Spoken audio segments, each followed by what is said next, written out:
तो गौर नहीं किया। वही अली सुबह जो है ना, अम्मी जब फ़ोन पे बात कर रही हैं तो वही अगले बात करवाता है।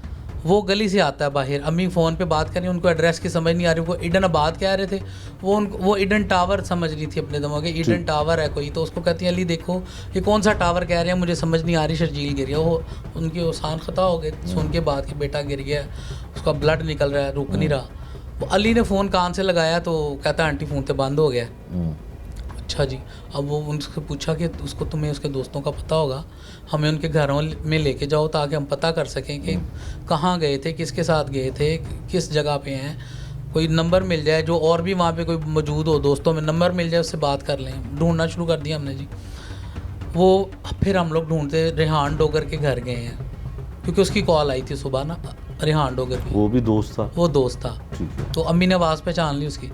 तो ढूंढते ढूंढते हम लोग धर्मपुरे उसके घर गए हैं, वो हमें घर पे नहीं मिला।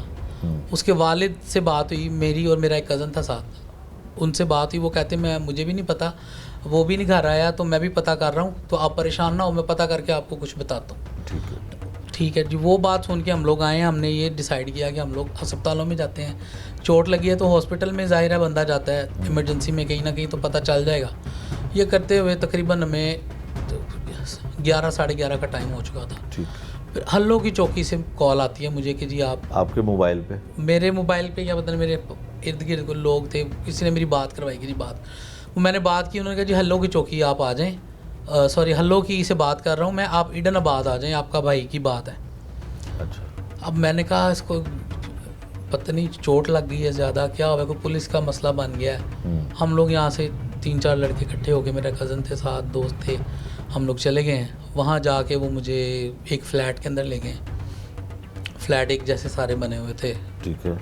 उसके अंदर लेके गए हैं, वो सीधा मुझे आगे कमरे में लेके गए हैं, तो आगे मेरे भाई की डेड बॉडी खून में लथपथ, उसकी ज़ुबान बाहर दांतों में थी, उसके इधर निशान थे चेहरे पे, तशद्दुद के निशान, और उसका खून स्टिल टपक रहा था, और फ़र्श के ऊपर खून ही खून पड़ा हुआ था, जो बाहर वेंटिलेशन वाला एरिया होता है किसी भी घर के अंदर। उन्होंने कहा जी आप ऊपर आ जाए।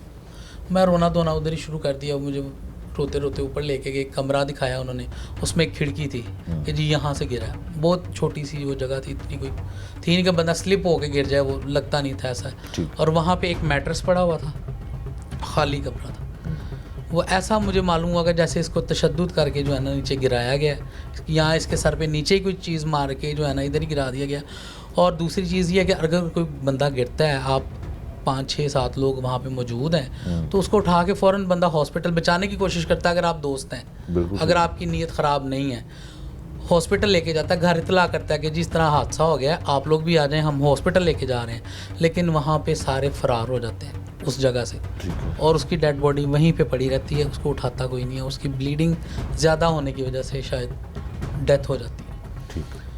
वहाँ से उसकी डेड बॉडी को वो रखवाते हैं एम्बुलेंस में और जना हॉस्पिटल भिजवा देते हैं पोस्टमार्टम के लिए। मुझे कहते हैं जी आप आ जाएं,